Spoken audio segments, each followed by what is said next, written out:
Raise your right hand, please. Do you solemnly swear that the testimony you will give for the truth, whole truth, and nothing but the truth, so help you God? I do.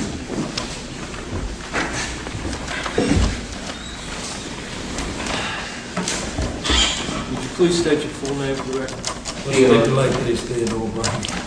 Theodore Robert Bundy. Directing your attention to the early morning of August 15th, 1975, after you'd been stopped by Trooper Hayward, approximately what time of Did morning? we establish that was really the 16th, or did we? That date, Judge, there's a discrepancy in the report. well, it's either the 15th or the 16th. Is there any question about that?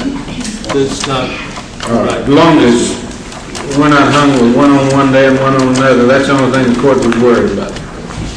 We're talking about one single incident, either August the 15th or August the 16th. Is that correct, gentlemen? That's correct. All right.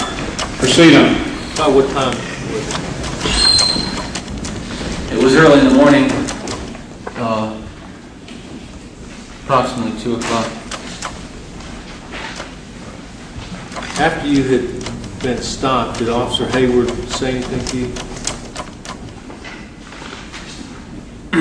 Well, after the stop had occurred, I exited my car, and the officer, Hayward, had left his car and approached me, and the first thing he said to me was, "Why didn't you get out of your car and run? I could have taken your head off," or words to those effect. Words to that effect. Did he ask you for your driver's license and registration? He did. I think he asked me a number of questions which intervened the request for a driver's license, and I think he asked me after his first comment what I was doing in his neighborhood, to which I did not initially make a response.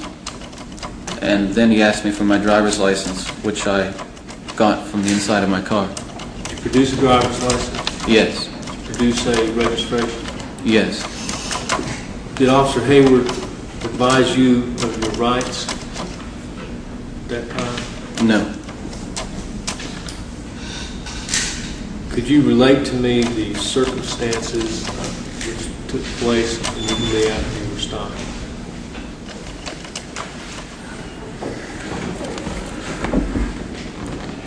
After I gave the officer my driver's license, he went back to his vehicle, as I recall, and leaned in and pulled out the microphone that they use for the radios and came back to me and told me to go stand by his car, which was approximately 10 feet in back of my car. He told me to wait there, and there was an officer, another state patrolman, who was already on the scene, and he told me to stay with the officer. He told the officer to keep an eye on me. Let me back up a little bit. Was Officer Hayward in uniform? Yes, he was. Was he carrying a weapon? Yes, he was. Was the additional officer who had come to the scene, was he in uniform? Yes. Was he carrying a weapon? Yes. How many officers arrived at the scene? Well, they arrived and they left. I'd say that at any one time, there were, at the most that were on the scene at any one time, approximately a half a dozen. Were they all in uniform? All except for Detective Ondrak, who arrived later, who was in plain clothes. What was the attitude of the officers towards you? Well, I testified as to Sergeant Hayward's initial reaction. After he told me to stand by his car, he proceeded to my car and he began to walk around it, shining his flashlight through the windows and peering in through the windows. The officer that I was standing with next to the patrol car began asking me questions, asking me what I was doing in the neighborhood, why I was there, so on and so forth. Did any of the officers read you any rights, advised you the right to remain silent at that time? No.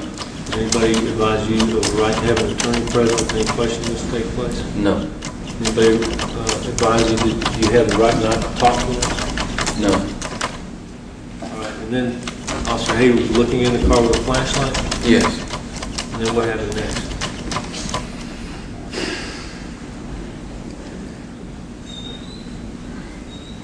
He walked, as I was standing by the car, watching him and listening to the officer next to me ask me questions. I watched him walk around the car and shine his flashlight in the car. He apparently was focusing on something inside the car for some time, or it seemed like some time. He opened the car door, entered the car, and I couldn't see what he was doing. He came back to me and then repeated his earlier questions about what I was doing in his neighborhood, why I was there, and then, as I recall, he went to make another call on his police radio. Did Officer Hayward or any other officer at the scene ask you for permission to search the car? No. Did you give anyone permission to search the car? No. Had you ever been arrested? No.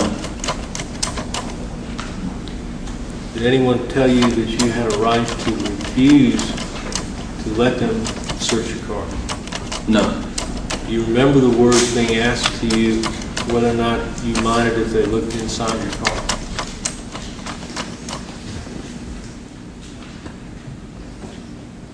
I can't recall a request to search my car, and the words, whether or not they asked me if they could look in my car, is something I don't recall or construed as a request to search my car. Do you remember telling any of the officers that they could look in your car? No.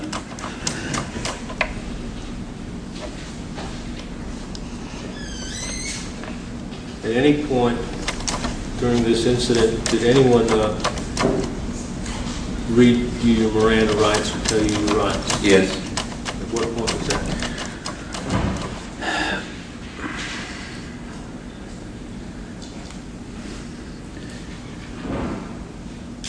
After Sergeant Hayward had searched my car and called in another officer to come in, and after my car had been thoroughly searched by the other officers, Detective Ondracht approached me at that time and informed me that he was going to seize certain items from my car, and told me that he was going to attempt to get a warrant or a complaint or something of that type against me for possession of burglary tools. At that point, Sergeant Hayward or another officer, I'm not sure, searched me for the first time, handcuffed me, put me in his vehicle, read me the rights off a little card he carried on his console, and drove me downtown to the Salt Lake County Jail. It was after the search had taken place Yes. and after the items had been seized. Yes.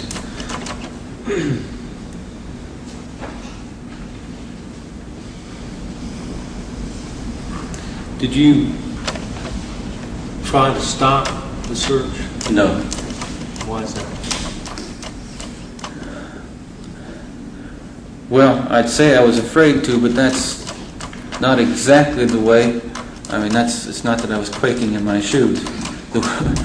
I felt that I couldn't stop them from doing what they were doing, that they were going to go ahead and do it no matter what I did. They were intent. The questions from Sergeant Ondracht and, Sergeant Hayward and the other officers at the scene indicated that they believed that I was involved in some sort of activity, and they were hostile about it. The questions seemed hostile to me, indicated to me that they were going to do damn well what they pleased, and I did not. You didn't see any point? There was no point. I didn't see how the heck I could stop a half a dozen uniformed armed officers from searching my car. They didn't ask you for your consent? No. Objection too broad. Let me ask you, see if do you have anything else? I think that about covers it. I have no further questions. Mr. McKeever? Thank you, Judge. Just a couple of things. That's not the first thing you told Hayward, though, when he asked you what you were doing in the neighborhood, did he? What? Excuse me? He asked you what you were doing in the neighborhood, and you didn't tell him right off what you were doing in the neighborhood, did you? I told him what, I responded to his question. I understand. What was that response? As I recall, the response, I don't know when it occurred, was that I had been in the neighborhood to drive and movie. Good one? I said, my response to him was that I had been in the vicinity at a drive-in movie. And you told him the name of that movie, didn't you? Yes, I did. But you hadn't been to that movie, had you? Your Honor, I object. I don't think it's relevant. I'm gonna let him answer. I don't think it's material to the issue. Well, the question credibility is always material, and these are questions that the court would be concerned with. I'll let him answer. No, I hadn't. Well, you started off with a lie to him. And you followed that up. Let me see if I understand your testimony correctly. You followed that up with another story, didn't you? Your Honor, I object. But restate the question. Well, did you tell Hayward anything else after you told him that you'd been at the drive-in movie? You do recall your testimony during the courtroom proceedings in Utah, do you not? I'm not sure what you're referring to. I think really, it's a broad question. If you try to be more specific, I can help you out. Do you recall your testimony in Utah? I recall testifying in Utah. Do you recall the drive-in movie story you told Hayward? You've already testified to that. Yes, sir. Do you recall the marijuana story? Your Honor, I object. Again, let's do it. I'm going to rule it, there's some reference to it in the opinion. Judge, excuse me, that hasn't been talked about by either the officers at this hearing or by testimony of the... He's on cross-examination and the defendant. We got a direct, pinpointed question of issue of fact that the court has to. And that's, I think, a valid question. Overruled, you may proceed. Do you need me to freshen up your memory a little bit, Mr. Bundy? I think if you could ask me the question again, I'm not sure what you're asking, but I can try. I'm asking you kind of an initial question, and I don't mean to be confusing. Do you recall your testimony in Utah? If you don't, say so, and I'll try to refresh you. Well, if you could give me a specific question, I don't think it would be difficult for me to sit here and quote you verbatim what my testimony was in I Utah. understand. I can appreciate that. Let me see if this refreshes your memory. You recall testifying that on the evening in question you were eating dinner and watching television until 12 midnight or 12:30, which time you decided to visit a friend. That upon arriving at that friend's house, you noticed the lights were out, you decided not to waken her up, and you proceeded to drive around for a while. You ended up in the Granger area where you decided to smoke some dope. Your Honor, excuse me, but if he's going to ask me a question, I will object to the summarization of the entire line of questioning. He's going to ask me a Well, question. if I've sufficiently refreshed your memory, say so, and I'll stop. You want to tell us about that testimony? Do you recall that, Mr.? Do I recall the testimony? You apparently do. You just told the court there was lengthy questions and answers about that point. All I'm saying is that I don't recall the testimony specifically, but I can say that in general that I can associate what you're saying with the trial in Utah. Okay. Specifically, do you recall telling the court in Utah that you fled from the officer in order to get the smoke out of your car and that you threw the marijuana out the window during the chase? Yes. Now, back to this case. Isn't it a fact that you've done all of the research on this particular motion? Yes, such as it is. Yes, I have. Have you found some cases on the point? I found too many cases. And the point we're talking about is consent to search, isn't it? That's one of the points we're talking about. Are you familiar with what the factual basis would need to be for a consent search to be thrown out? Yes, I'm familiar with it. I am now. I wasn't then. That hasn't colored your testimony a bit. I think you'll find, well, no it hasn't. And I think you'll find, if you review my testimony in the suppression hearing in Utah, that it's essentially the same. That's all I have, Judge. Any, will you add? Do you have anything further, Mr. Bundy? No, sir, I don't. You missed that then. Any further testimony on the motion? I feel like I need to call Officer Hayward just briefly, Judge. All right.